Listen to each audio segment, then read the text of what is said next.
एक कंपनी ने एक पनडुब्बी बनाई और उस पनडुब्बी का काम ये था कि जो टाइटैनिक डूब गई, जिसका दावा था कि टाइटैनिक कभी डूब नहीं सकती, उस टाइटैनिक का मलबा आज भी समंदर के नीचे करीब 4000 मीटर नीचे गहराई में बिखरा पड़ा है। तो बहुत सारे लोग शौकीन हैं उस टाइटैनिक के मलबे को देखने के लिए। 100 साल से ऊपर की बात हो गई टाइटैनिक को डूबे हुए, लेकिन शौक और जुनून अलग चीज़ें होती हैं। तो ऐसे ही 4 टूरिस्ट उस पनडुब्बी के कैप्टन के साथ 18 जून को अभी निकलते हैं उस टाइटैनिक के मलबा को देखने के लिए। उन्हें समंदर से 4000 मीटर नीचे गहराई में जाना है, सिर्फ मलबा देखना है, उसकी तस्वीरें लेनी है। 8 दिन का ये पूरा ट्रिप, 8 दिन के अंदर अंदर इस पनडुब्बी को वापस लौट आना है। अब इस पनडुब्बी को अपने इस 8 दिन के सफ़र में कई बार पानी के अंदर डुबकी लगानी है और फिर उसको ऊपर आना है। इस पनडुब्बी में एक शख्स का किराया करीब 2 करोड़ से ज़्यादा है। 8 दिन का सफ़र, उस टाइटैनिक के मलबे को देखना और फिर बाहर आना, करीब 2 करोड़ रुपए।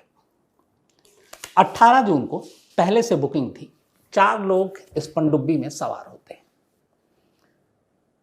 ये जो 4 लोग थे, अब जाहिर सी बात है जिसका किराया ही 2 करोड़ से ऊपर हो तो आम आदमी तो सोच भी नहीं सकता सभी रईस होंगे। तो ये सभी रईस थे। इनमें से एक पाकिस्तान के अरबपति जो ब्रिटेन में रहते हैं, मतलब एक तरह से एनआरआई, पाकिस्तानी बिजनेसमैन टाइकून, शहजादा दाऊद, ये इन्होंने टिकट ली। दूसरा इनका 19 साल का एक बेटा है सुलेमान, बाप और बेटे ये दोनों थे। इसके अलावा ब्रिटेन के एक और बिजनेसमैन हाशिम हार्डिंग, ये तीसरे थे। इसके अलावा ओशन गेट के सीईओ, अब ये ओशन गेट क्या है ये आगे बताऊंगा, स्टॉकटन रश, ये थे। और एक फ्रांस के सिटीजन थे जो इस तरह की चीज़ों के खोज में दिलचस्पी रखते हैं, जो राज हो, समंदर की गहराई में हो या फिर कहीं और, पॉल आनरी, तो ये भी थे। अब ये लोग सभी इस पनडुब्बी में सवार होते हैं। बात 18 जून की है। अब इनको जाना है 8 दिन के इस समुद्री सफर पर टाइटैनिक के उस मलबे को देखने के लिए। कनाडा के न्यू फाउंडलैंड, ये एक जगह का नाम है। तो न्यू फाउंडलैंड समंदर का किनारा है, एक तरह से आप कहें तो जहाँ से सारी जहाज़ें चलती हैं, बंदरगाह। तो ये कनाडा में है। तो कनाडा के न्यू फाउंडलैंड से ये पनडुब्बी रवाना होती है कुल 5 लोगों के साथ। अब इनको 8 दिन के बाद, यानी कि 26, अगर 18 से बात करें तो 26 तारीख को, 26 जून को लौट आना है। आज है 22 जून, 4 दिन के बाद पनडुब्बी रवाना होती है। अब ये पनडुब्बी क्या थी और ये पनडुब्बी किसकी थी? तो जैसा मैंने कहा कि चांद, अंतरिक्ष या फिर मंगल ग्रह पर लोग अब टूरिस्ट को ले जाने की बात कर रहे हैं, ज़मीन खरीदने की बात कर रहे हैं। तो ऐसे ही जुनूनी और शौकीन लोगों के लिए, बहुत सारे लोगों का ये एक ड्रीम है कि जो टाइटैनिक कभी डूब नहीं सकता, दुनिया का सबसे बड़ा जहाज़, वो कैसे डूबा, उसका मलबा कहाँ पड़ा समुद्र के नीचे। तो ऐसे लोगों को सैर कराने के लिए और टाइटैनिक का मलबा दिखाने के लिए एक कंपनी थी। इस कंपनी का नाम है ओशन गेट। ओशन से आप समझ सकते होंगे, समंदर से जुड़ा हुआ है। इस कंपनी ने ऐसे लोगों के शौक़ को पूरा करने के लिए कहा कि चलो हम इनको दौरा कराएंगे और दिखाएंगे टाइटैनिक के मलबे को। इन्होंने एक 2021 में पहली बार एक ट्रिप कराई और ऐसे ही कुछ लोगों को ले गए और उसी चीज़ से ले गए जिससे अभी गए थे, पनडुब्बी से। अब वो बड़ा सक्सेसफुल रहा, लोग देख कर आए और सिर्फ अमीर ही जा सकते थे क्योंकि किराया इतना महंगा था। कैप्सूल जैसे दिखने वाली ये एक पनडुब्बी है और इसकी अगर साइज़ की बात करें तो एक कार के बराबर इसकी साइज़ है। सामने एक शीशा होता है जिससे आप सामने देख सकते हैं, तस्वीरें खींच सकते हैं। और इसके अंदर कोई आपको कुर्सी बेड ये सारी चीज़ें नहीं, क्योंकि साइज़ का मैटर करता है। तो आप उसी के पनडुब्बी के अंदर बस बैठ जाइए। अंदर वॉशरूम है, खाने पीने का आपका सामान है, और अब इसी पनडुब्बी में आपको 8 दिन रहना है। लेकिन पनडुब्बी हमेशा ज़रूरी है कि समुद्र की बिल्कुल गहराई में हो, ये ऊपर भी आती है। जब ये नीचे जाती है उसको कहते हैं डुबकी लगाना।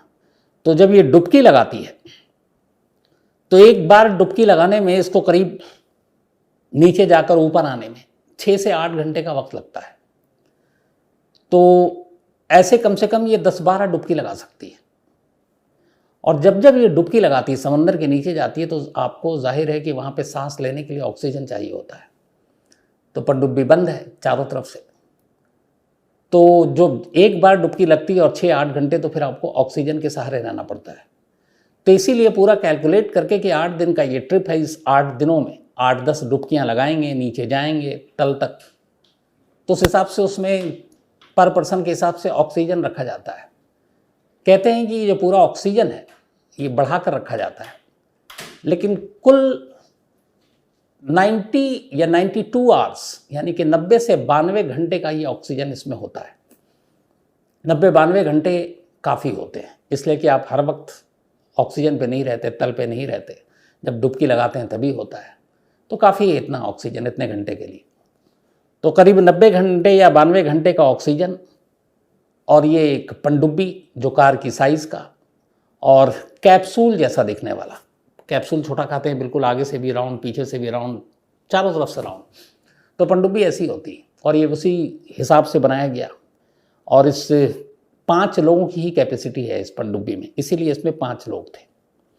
7 मीटर के करीब इसकी लंबाई, कार्बन फाइबर से बनी हुई है ये पनडुब्बी। और यही पनडुब्बी अब करीब 18 जून को शाम को निकलती है कनाडा के इस न्यू फाउंडलैंड से। निकलने के बाद 2 घंटे इसको गुजरे थे। 2 घंटे के बाद, अच्छा, इस पनडुब्बी का एक कांटेक्ट बना रहता है। समुद्र के चूंकि अंदर जाती है तो किसी एक के साथ, ताकि आप रास्ता भटको या कुछ और चीज़ें, हालांकि आजकल GPS विसीएफ सिस्टम है। तो ऊपर में या तो कोई जहाज़, बड़ा जहाज़, या फिर कंट्रोल रूम, वहाँ से ये कांटेक्ट में रहता है। ठीक वैसे ही जैसे प्लेन हवा में उड़ रहा है, लेकिन ज़मीन पर जो ATC होता है, एयर ट्रैफिक कंट्रोल, उसके साथ वो कांटेक्ट में होता है। ठीक वैसे ही जैसे ट्रेन पटरी पे दौड़ रही है, लेकिन किसी न किसी स्टेशन या फिर सिग्नल के थ्रू जो वो कांटेक्ट में रहता है, ताकि उसको गाइड किया जा सके। तो इस पनडुब्बी को भी कांटेक्ट में था ऊपर किसी बड़े जहाज़ के नियरेस्ट या फिर कंट्रोल रूम के ज़रिए। पनडुब्बी रवाना हुई 18 जून की शाम को। 2 घंटे तक ठीक था। 2 घंटे बाद अचानक इस पनडुब्बी का कांटेक्ट टूट गया।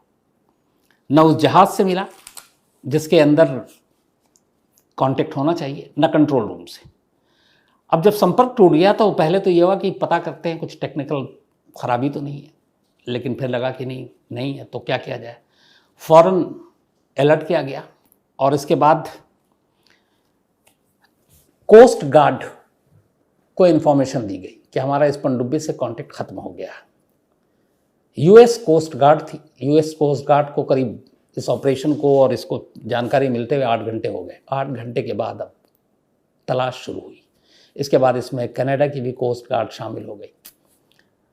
अब समंदर के अंदर एक पनडुब्बी में बैठे हुए 4 बड़ी हस्तियां, बड़े लोग, और इनमें से तो एक वो है जो पॉल ऑनरी, बल्कि दूसरे हाशिम हॉर्डिंग, ये एक बहुत बड़े खोजी रहे और ये अंतरिक्ष तक होकर आ चुके हैं।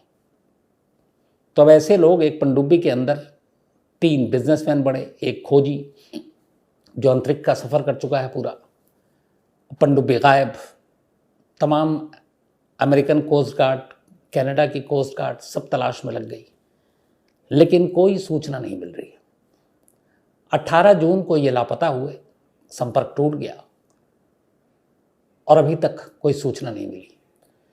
जितने एक्सपर्ट्स हैं उनका कहना है कि जिस हिसाब से और जिस तारीख को और जितने बजे ये कांटेक्ट टूटा है, और अगर ये नीचे जाने के बाद हुआ है, तो अगर उस हिसाब से ऑक्सीजन के घंटों की हिसाब किताब लगाएं कि करीब 96 आवर्स, मैंने 90 या 92 कहा था, 96 घंटे का ऑक्सीजन था इस पनडुब्बी में। वो 96 घंटे 96 आवर्स आज यानी कि 22 जून थर्सडे को दोपहर 3:30 बजे ख़त्म हो जाना था। तो अगर दोपहर 3:30 से पहले ये पनडुब्बी मिल गई या ऊपर आ गई तो ठीक, अगर नहीं मिली और नीचे है तो बाकी डूबने से तो पता नहीं, बिना ऑक्सीजन के शायद इन लोगों की मौत हो जाए और उनके बचने की कोई उम्मीद ना हो। हालांकि ऊपर वाला ना करे ऐसा हो, सभी सुरक्षित हों उसमें। लेकिन जितने भी एक्सपर्ट्स हैं उन्होंने अंदाज़ा लगाया कि 96 घंटे का ही इसमें ऑक्सीजन, और 96 घंटे नीचे रहने के हिसाब से 18 जून से जो कैलकुलेट किया गया वो 22 जून दोपहर 3:30 बजे ख़त्म हो जाना है। 3:30 बज चुके कब के, कई घंटे हो गए, लेकिन ये पनडुब्बी भी नहीं मिली, न पनडुब्बी में सवार लोग मिले। अब इस पनडुब्बी को तलाश करने में बड़ी दुश्वारी आ रही है। उसकी वजह यह है कि एक तो मौसम ख़राब, ऊपर से इस पनडुब्बी का कलर कहते हैं वाइट, और अगर ये नीचे है, तल में है, तो वहाँ तक उस वाइट को ढूंढना, बहुत सारी चीज़ें सफ़ेद हैं नीचे, तो वो बड़ा मुश्किल काम है। कोई भी संचार माध्यम काम कर नहीं रहा है, तो ऐसे में उस तक पहुंचना बड़ा मुश्किल है। लेकिन कोशिश पूरी की जा रही है कि किसी तरह से इसे ढूंढा जाए। और इत्तेफाक से इस पनडुब्बी का नाम, जिसमें टाइटैनिक के मलबे को देखने के लिए लोग गए हैं चार, इस पनडुब्बी का नाम टाइटन है। और टाइटन इसीलिए रखा गया क्योंकि ये मशहूर इसलिए हुआ था कि ये टाइटन नाम की पनडुब्बी टाइटैनिक के मलबे को दिखाने के लिए ले जाएगी। शौक महंगा है, खर्चीला है, जोखिम भरा है, लेकिन ऐसे शौक रखने वाले भी इस दुनिया में सैकड़ों हज़ारों लाखों हैं। तो 18 जून को निकले ये लोग अभी तक मिले नहीं हैं, और इस पनडुब्बी की तलाश ज़ोरों शोर से चल रही है। खुद अमेरिकी प्रेसिडेंट जो बाइडन, उन्होंने भी कहा है कि उनकी टीम तमाम कोशिश करेगी कि इन लोगों को किसी तरीके से ढूंढा जाए। इसमें बाकी देशों की एजेंसियां भी जो हैं वो भी लगी हुई हैं कि इस टाइटैनिक का पता लगाया जाए।